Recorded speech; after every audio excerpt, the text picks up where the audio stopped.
Bonjour à tous et bienvenue dans cet épisode numéro 5 du journal de ma bourse.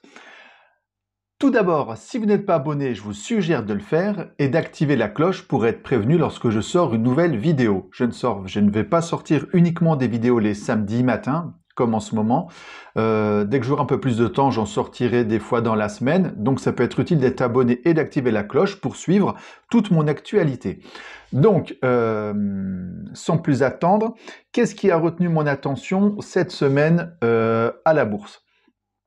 Alors, il y a 3 choses que j'ai retenues. 1, le CAC 40 est resté stable à 8200 points autour de ces eaux-là. On voit que le marché se calme un peu et la progression qu'il y a eu pendant un moment s'arrête un petit peu, se pose. Voilà, on voit qu'il y a un moment de pause en ce moment dans le CAC 40. Ensuite, qu'est-ce qu'on a? On a Stellantis. Alors, donc je parle de Stellantis pour l'instant, et ensuite je reviendrai sur le gros dossier de la semaine, c'est l'action Ruby. J'y reviens après, comme ça on prendra plus de temps de discuter là-dessus. Alors, Stellantis tout d'abord. Moi, vous savez, Stellantis, c'est une de mes grosses positions, c'est la moitié de mon portefeuille, et j'aime beaucoup Stellantis. Et depuis pas mal de temps, Stellantis montait beaucoup.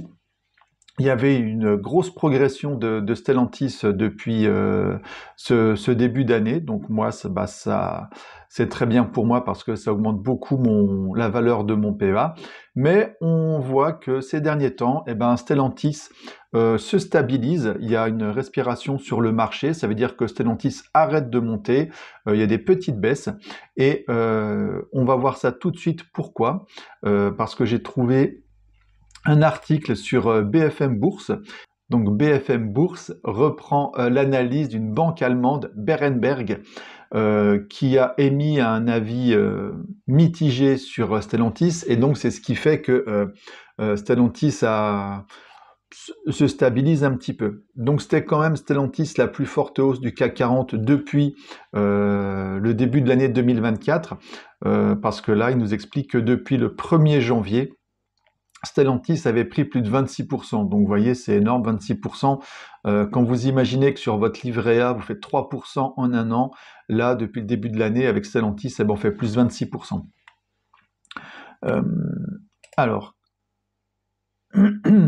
voilà, c'est ça qui est intéressant. Donc Berenberg juge toutefois qu'il est temps de prendre une respiration, donc ça veut dire une pause en fait, pour calmer un petit peu les choses, voire une légère baisse qui permet aux personnes de réfléchir, de prendre un petit peu de recul et d'arrêter la hausse.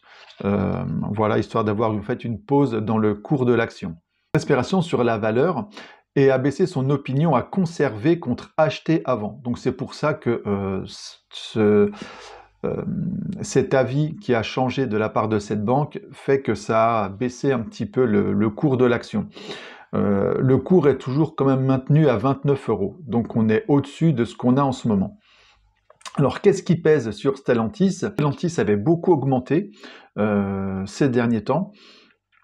Mais en fait, ce qu'ils expliquent là, c'est que le potentiel de bonnes surprises en 2024 soit limité. Ça veut dire qu'en fait, Stellantis avait vraiment fourni des bons chiffres. Les actionnaires et les investisseurs étaient très satisfaits, très satisfaits. Du coup, c'est ce qui fait que le cours a autant flambé.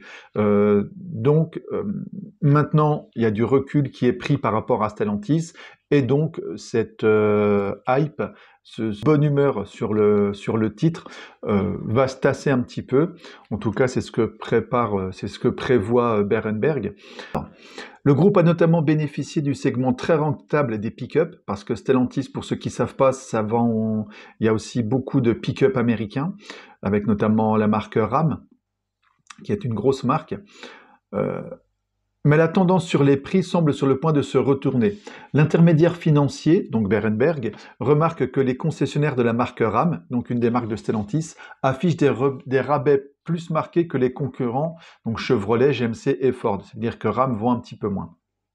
Cette situation pourrait durer un certain temps étant donné les niveaux de stock encore relativement élevés. Donc voilà. Donc c'est-à-dire que là, il y a un petit peu moins de ventes, ça se calme un petit peu. Cette situation pourrait s'ajouter à une pression importante sur les coûts de main-d'œuvre. Nous estimons également que le nouveau contrat de travail signé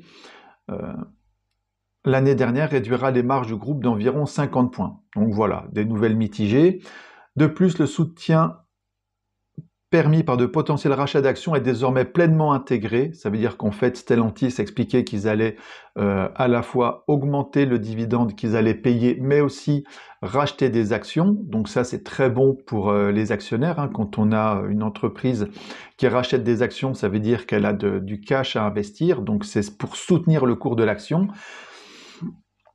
Voilà, donc de plus, le soutien permis par des potentiels rachats d'actions est désormais pleinement intégré par le marché. En fait, ça veut dire que toutes les bonnes nouvelles pour Stellantis ont été valorisées sur les marchés et les mauvaises nouvelles arrivent un petit peu. Donc voilà, donc on voit que donc, le marché se stagne sur Stellantis.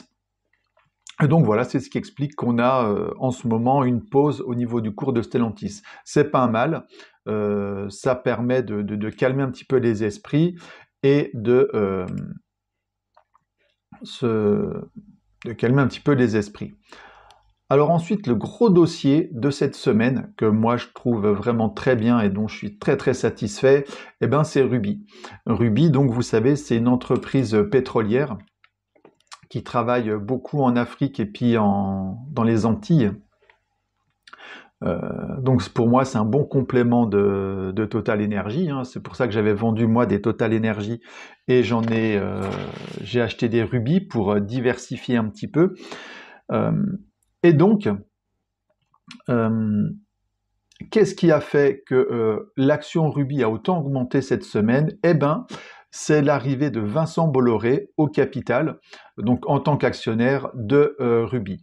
Alors, il n'est pas arrivé avec quelques actions, hein. Il détient maintenant 5% du capital, donc c'est énorme, ça fait vraiment une grosse participation. Et donc Vincent Bolloré, alors je pense que tout le monde connaît le nom, moi je le connaissais aussi parce que je suis un petit peu l'actualité sur CNews et donc on parle beaucoup de Bolloré, mais j'en savais pas beaucoup plus, donc j'en ai appris un petit peu plus sur lui en lisant les articles sur justement Ruby et son arrivée dans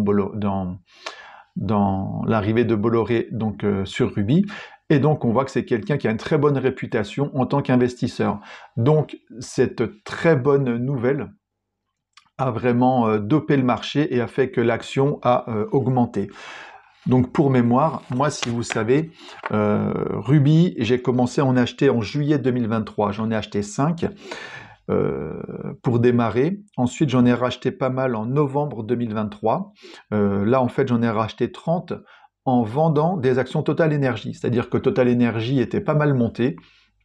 Je me suis dit, je vais en profiter, je vais en vendre. J'avais fait une plus-value, je crois, entre 12 ou 14% de certaines actions de mes Total Energy.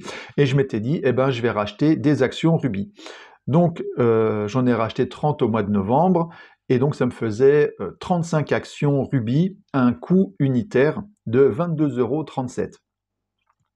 22,37 € donc en novembre, et vous voyez qu'aujourd'hui, donc là on est le 30 mars, on est le samedi 30 mars, le cours des actions Ruby est à 32,74 €.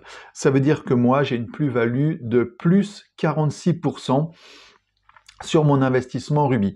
Ça veut dire que là en novembre, décembre, janvier, février, mars, en 5 mois, j'ai gagné 46%, sans compter le dividende qui va arriver. Donc ça veut dire que j'ai gagné 9% par mois. 9% par mois sur mon investissement, c'est fou. Et sur ces 46%, en fait, il y en a 20 qui sont arrivés cette semaine. Par exemple, lundi, l'action a augmenté de 2,55%, mardi de 12,46%. Là, c'était l'annonce de la prise de participation de Bolloré au capital. Ensuite, mercredi 1,84 et jeudi 1,74. Donc ça fait en 4 jours 20% d'augmentation. 20% d'augmentation, c'est énorme en quelques jours, c'est vraiment une super news.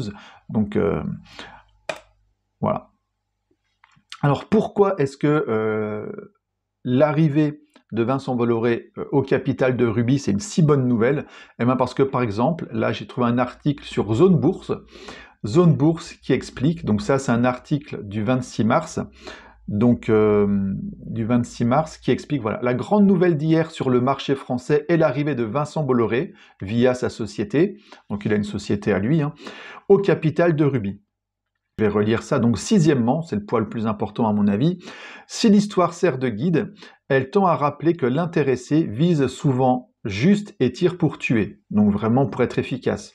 Il investit dans Ruby alors que le groupe est en pleine restructuration et reste valorisé un multiple de son profit d'exploitation sur son plus bas historique. Ça veut dire qu'en fait, Bolloré investit au moment où Ruby est dans le creux de la vague. Donc ça veut dire que là, il y a vraiment une grosse perspective d'augmentation de la valeur de Ruby. Et reste valorisé un multiple. Difficile dans ces conditions de ne pas imaginer qu'il entre en scène dans une idée très précise derrière la tête. Donc voilà, qui a fait que l'action Ruby a autant augmenté cette semaine. Et on voit par exemple que dans un autre article là que j'ai trouvé, c'est sur boursier.com, eh ben, on voit que Odo BHF, donc c'est un autre groupe, qui permet en fait d'avoir des cotations, enfin des analyses d'actions, lui est très positif sur le titre et donc vise une valorisation à 36 euros. Ça veut dire qu'il y a encore du potentiel, donc c'est souvent à court terme, hein, ces analyses. Et qu'est-ce qu'ils expliquent exactement? L'analyste donc d'Odo BHF, qui lui donc fait l'analyse, affirme que le fait que Bolloré devienne un actionnaire majeur ne peut être que positif pour les actionnaires de Ruby. Voilà, tout simplement parce que c'est un bon investisseur, un bon gestionnaire, et donc c'est la nouvelle qui a été accueillie très favorablement pour le marché. Donc moi je suis très satisfait de ça. Ruby, c'est une de mes grosses positions sur mon portefeuille, et donc eh ben, de voir que j'ai pris 20% en quelques jours, et 46% là en 9 mois, eh ben, c'est hyper intéressant. C'est vraiment l'avantage d'investir à la bourse, c'est que on peut gagner vraiment beaucoup d'argent facilement quand on respecte certains principes, quand on est prudent et puis quand on est un peu inspiré, quand on se documente et qu'on réfléchit. Voilà. Donc c'est tout pour cette semaine. J'espère que cette petite vidéo vous a plu. Donc vous savez maintenant pourquoi Stellantis est un petit peu en pause et pourquoi Ruby a augmenté et pourquoi moi, ça me convient très bien. Donc vous pouvez liker, commenter et partager la vidéo. N'hésitez pas à le faire, ça me fera plaisir et je répondrai aux commentaires. Voilà, donc c'est tout pour aujourd'hui et je vous dis à très bientôt. Ciao!